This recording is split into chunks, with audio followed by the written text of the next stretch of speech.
है बच्चों, कैसे हो आप सब? बढ़िया।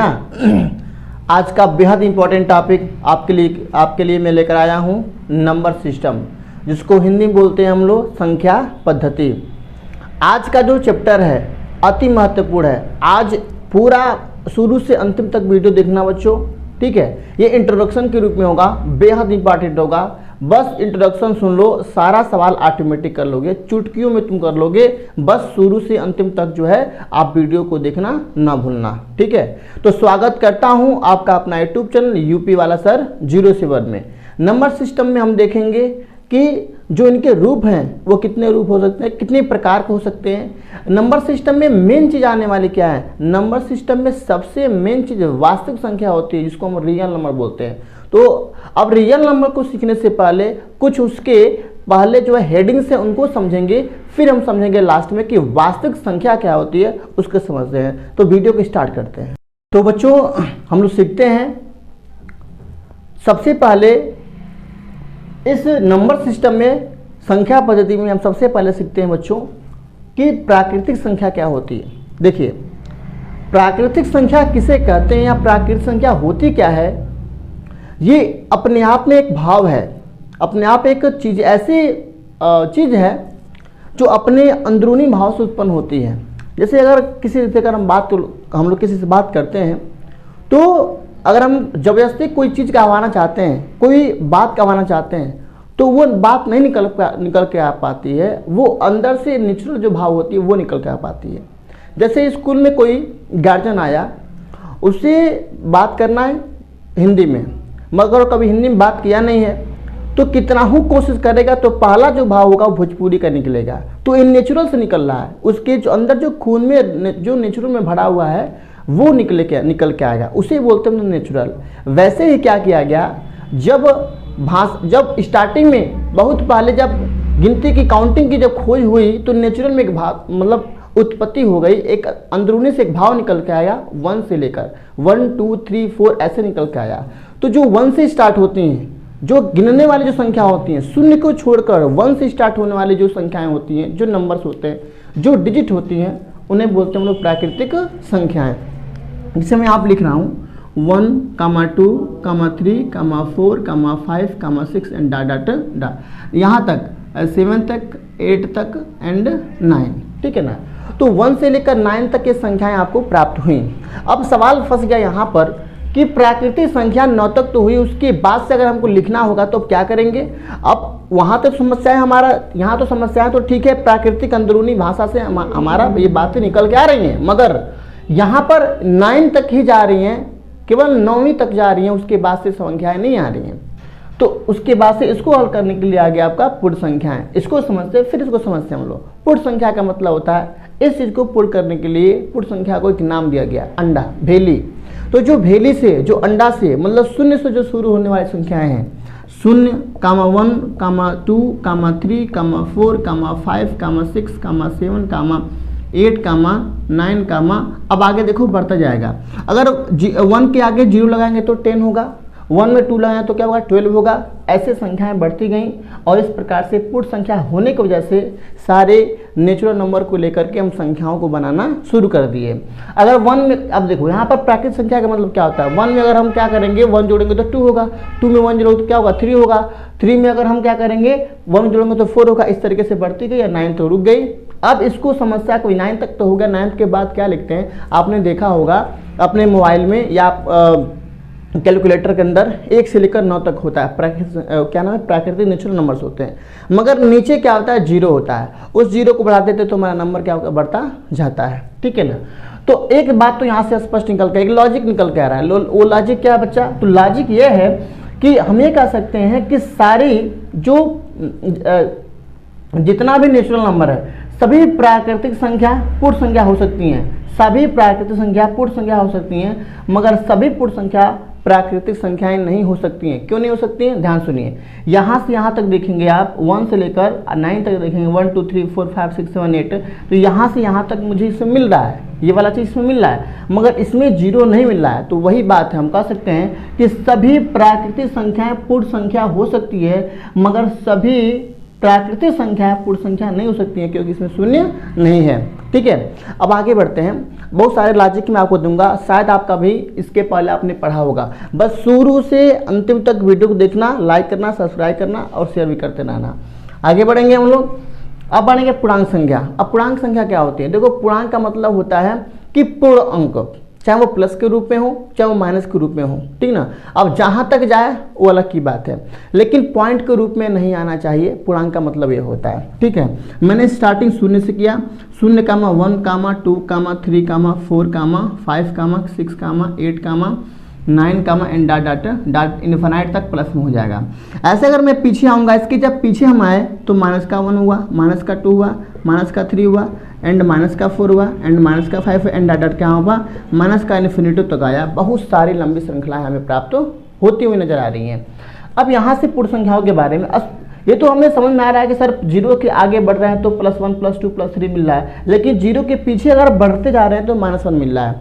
पीछे का माइनस का होने का कारण क्या होता है, समझिए आप यहाँ पे। जैसे आपको मैंने कहा कि मैं आपसे 5 रुपये लिया, ठीक है, और 5 रुपये लेने के बाद मैंने आपको 7 रुपये दिया, ठीक है ना। बाद में उसके नेक्स्ट डे मैं आपको 7 रुपये दे रहा हूँ। आपसे मैं 5 रुपये उधार लिया और उसके नेक्स्ट डे मैं आपको 7 रुपया दे रहा हूँ। तो बताओ, मैं कहूँगा कि घाटा में कौन गया? तो उसका आप कहोगे सर आप घाटा में गए। एक शब्द निकल रहा हमारे मुँह से, आपके मुँह से, घाटा। क्या हुआ? घाटा। घाटा माने घटाना होता है। मतलब मैं गया -2 रुपया, मैं घाटा मतलब क्या होता है? घटाना। तो जिसके आगे माइनस लग जाए तो घाटा हो जाएगा। तो मैं क्या गया? 2 रुपया घाटा में चला गया, इसलिए मैं घटाने में हो गया। तो वही घटाना। छोटी संख्या को बड़ी संख्या से देखियो, अगर बड़ी संख्या है और वो बड़ी संख्या के रूप में माइनस में है, ठीक है ना, और घटाया जाता है तो वो आंसर माइनस में ही आता है, ठीक है ना। तो इस प्रकार से आप आगे हम इस चीज़ को सबको सीखेंगे बढ़िया तरीके से। फिलहाल में बस इतना जानकारी आपको लेना बहुत जरूरी था। नेक्स्ट पॉइंट समझते हैं हम लोग, आभास संख्याएं क्या होती हैं, प्राइम नंबर क्या होती हैं, ठीक है ना। प्राइम नंबर का मतलब होता है दोस्तों, प्राइम नंबर का मतलब होता है वे संख्याएं जो एक से या खुद से या स्वयं से विभाजित होती हैं। सुल्तान को सिर्फ सुल्तान ही पटक सकता है, ये डायलॉग आपने सुना होगा। वैसे ही आभास संख्याओं केवल अभ्यास संख्या ही पटक सकता है, आभास संख्याओं का आभास संख्या ही केवल काट सकता है। ये आपने अभी सुना होगा और आगे भी सुनते रहेंगे। तो बच्चों आगे देखते हैं। अगर मैं लिखूं 2, अगर मैं लिखूं 5, अगर मैं लिखूं 3, 2, 3, 5, 7, 9 होगा क्या? नहीं, देखो 2 2 से कटेगा, 3 3 से कटेगा, 5 5 से कटेगा, 7 7 से कटेगा। लेकिन अगर मैं बात करूं 9 की, तो 9 3 से क्या होता है? डिवाइड होता है, इसलिए 9 क्या विषम संख्या होगा, लेकिन आभास संख्या नहीं होगा। बहुत सारी चीज़ें हैं जो आपको समझना है, ठीक है। तो यहाँ पर मैं लिखूँ बस, अब 9 तो आएगा नहीं, 11 आएगा, 13 आएगा, उसके बाद से 15 तो आएगा नहीं, इसमें 17 आ जाएगा। इस तरह से संख्याओं के आगे बढ़ती जाएंगी। अब सवाल यह है कि सबसे पहला जो आभास संख्या होगा कौन सा होगा? तो सबसे पहला आभास संख्या कौन सा होता है? 2 होता है, क्योंकि 2 का फैक्टर आप देख रहे हो, और 2 से 2 आपका 2 से 2 कट ही जाएगा, और उसके अलावा 1 तो होगा नहीं, सिंपल सी बात है, क्योंकि 1 से सारी संख्याएं डिवाइड हो जाती हैं, है ना। तो इस प्रकार से आप देख सकते हैं कि सर आभास संख्या क्या होती हैं। अब सबसे मोस्ट इंपॉर्टेंट हेडिंग संयुक्त संख्या कंपोजिट नंबर के बारे में आपको मैं बताने वाला हूं। कंपोजिट नंबर क्या होता है? तो कंपोजिट नंबर वो होता है जिनका फैक्टर, जिनका गुणनखंड, जिनका फैक्टर या जिनका गुणनखंड क्या होता है? 1, 2 या 2 से अधिक होना चाहिए। जिनका फैक्टर, वे संख्याएं जिनका फैक्टर, जिनका गुणनखंड 2 से अधिक होना चाहिए, उसे बोलते हैं हम संयुक्त संख्या। तो कैसे? जैसा अगर मैं लिखूं 5, तो बताइए क्या ये 5 संयुक्त संख्या में आता है? कहोगे सर नहीं, बिल्कुल नहीं आता है, क्योंकि 5 का जो फैक्टर होता है वो केवल 2 एक ही होता है। 5 से कम 5 2 हो जाएगा, बहुत होगा तो, और क्या होगा? हमको 2 से अधिक चाहिए। अगर मैं 3 कहूँगा, 3 भी क्या होगा आपका? संयुक्त संख्या नहीं है। तो अगर मैं 4 को लिखूँ या फिर 10 को लिखूँ, सपोज करो 10 को लिख रहा हूँ मैं, तो 10 का फैक्टर क्या होगा? 10 का फैक्टर आपका 1 भी होगा। 10 का फैक्टर क्या होगा बच्चा? 10 का जो फैक्टर होगा वो 1 भी होगा, आपका 2 भी होगा, 5 भी होगा, और खुद एक 10 होगा। तो देखो 2 से अधिक हुआ कि नहीं हुआ? ये तो 2 हो ही गया, और 2 से अधिक क्या हो गया? एक्स्ट्रा हो गया। तो इस 10 क्या होगा आपका? अब क्या होगा? संयुक्त संख्या मतलब कंपोजिट नंबर में काउंटिंग होगा। अब सवाल यह है कि सबसे पहला सबसे पहला जो कंपोजिट नंबर होगा कौन सा होगा? तो सबसे पहला कंपोजिट नंबर दोस्तों 4 होगा, उसके बाद से 6 होगा, उसके बाद से 8 होगा, फिर 10 होगा, फिर 12 होगा, फिर 15 होगा। तो 13 होगा नहीं, 11 वो होगा नहीं, इसलिए इसके आप देख रहे हैं कि जो सभी संख्या हमने लिखा है वो सभी के सभी संख्याएं संयुक्त संख्या के अंतर्गत आ रही हैं। इनका फैक्टर क्या होगा? 2 से अधिक होगा। अब आगे है मेन इंपॉर्टेंट पॉइंट पर, सम या विषम। तो सम संख्या आपको पता होगा वे संख्याएं जो 2 से क्या होती हैं? पूर्ण रूप से विभाजित होती हैं। वे संख्याएं जो 2 से पूर्ण रूप से विभाजित हो जाती हैं, पूर्ण रूप से, उसमें किसी प्रकार का कोई पॉइंट के रूप में आना नहीं चाहिए। इसका मतलब ये होता है, तो जैसे मैं लिखूं 2, 4, 6, 8, 10, 12। आप देख रहे हो 2 से डिवाइड होगा, 2 4 से 2 को डिवाइड 2 से डिवाइड करेंगे 4 भी कट जाएगा, 2 से डिवाइड करेंगे 6 भी कट जाएगा, 2 से डिवाइड करेंगे 8 भी कट जाएगा, 10 भी कट जाएगा और आपका 12 भी डिवाइड हो जाएगा। 2 छके 12, 2 5 10, 2 चौके 8, 2 3 6, 2 चौको 2 दूना का 4, 2 कम 2 हो गया ना।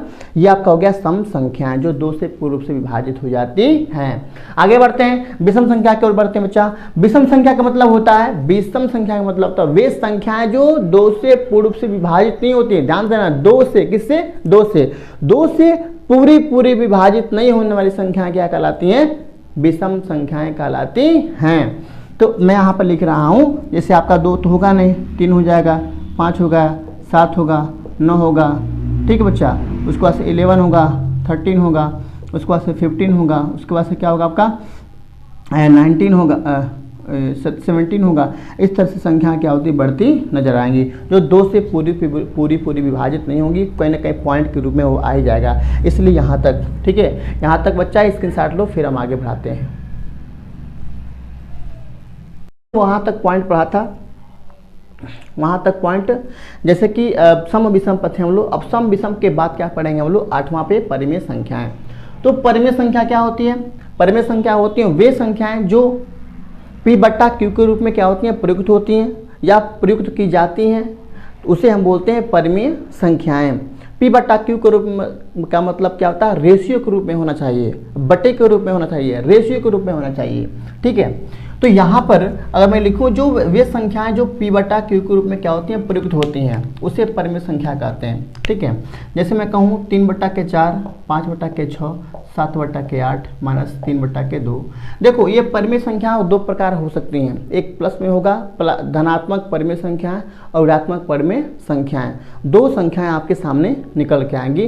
क्या होता? एक होगा पॉजिटिव रेशनल नंबर, एक होगा आपका नेगेटिव रेशनल नंबर, ठीक है। तो अब देखो एक कंडीशन इसमें है बच्चा, कंडीशन क्या है इसमें कि जो हर का मान है, जो डिनोमिनेटर का जो मान होगा वो 0 के बराबर नहीं होगा।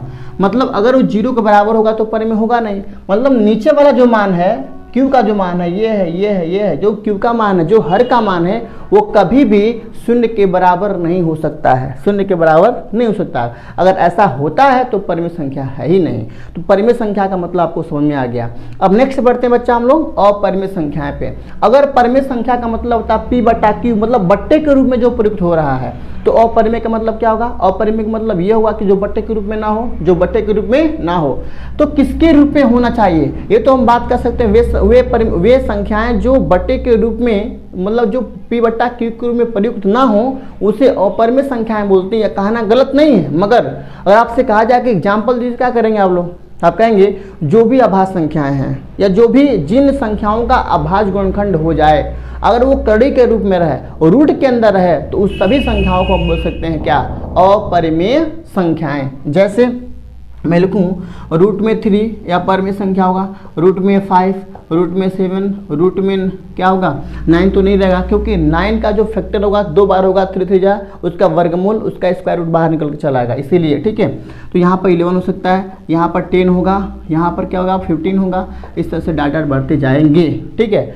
तो अच्छा, इसमें कंडीशन है जो बहुत ही इंपॉर्टेंट तरीके से आपको बताने वाला हूँ, इसको समझिए कि अपरिमेय क्या कंडीशंस हैं, क्योंकि आपको शायद ही कोई बताया होगा और इसको देखने से पहले बहुत मजा आने वाला है। देखिए क्या होगा, यहाँ पर जो अपरिमेय संख्या है बच्चा, इसके पास 2 कंडीशंस हैं। वो 2 कंडीशन कौन से हैं? तो 2 कंडीशंस ये हैं कि अगर आपके पास इस तरह से संख्या दे दें, पहला एक प्रकार का 1.10 100, 1000, 1 4 गो 0, इस तरह से बढ़ता जा रहा है, ठीक है ना। तो आप इसको क्या कहोगे, परिमेय है कि अपरिमेय कहोगे सर ये अपरिमेय संख्या है। क्या है, अपरिमेय संख्या है। अपरिमेय संख्या क्यों, अपरिमेय संख्या क्यों है, क्योंकि अपरिमेय संख्या इसलिए है, इसका जो दशमलव प्रसार है वो पॉइंट के बाद जो संख्याएं अदल बदल के आती हैं, रुकती नहीं हैं, अशांत होती हैं, उसे बोलते हैं हम लोग अपरिमेय संख्या। अगर इस तरीके से आपको दिखाई दे रहा है तो अगर मान के चलिए 1 पॉइंट, आप सर कहोगे कि अशांत में कुछ और भी हो सकता है, मैं कहूँ कि 1.2222222 डाट डाट डाट, तो ये कौन संख्या होगा। तो आपको सर आपने बताया कि अशांत हो रहा है और संख्याएं अदल बदल के आ रही है, तो ये अपरिमेय हो गया। मगर ये भी अशांत है, लेकिन आप एक चीज़ देख रहे हो, संख्याओं की पुनरावृत्ति हो रही है, वो संख्याएं बार बार आ रही हैं। जो संख्याएं दशमलव के बाद बार बार आती हैं वे संख्याएं परिमेय होता है, उसको हम प्रूफ करेंगे आगे, ठीक है ना। और संख्या क्या होती है बच्चा, आपका ये परिमेय में आ जाएगा और ये किस में आ जाएगा बच्चा, आपका अपरिमेय के रूप में आ जाएगा, ठीक है। तो इस तरीके से आप निकाल सकते हैं। अब लास्ट पढ़ते हैं हम लोग वास्तविक संख्याएं। अब वास्तविक संख्याओं का मतलब क्या होता है, इसको समझिए। वास्तविक संख्या का मतलब होता है रेशनल नंबर और इर्रेशनल नंबर, ठीक है ना। रेशनल नंबर और इर्रेशनल नंबर दोनों को अगर मिला दिया जाए तो प्राप्त होगा आपका क्या, वास्तविक संख्या।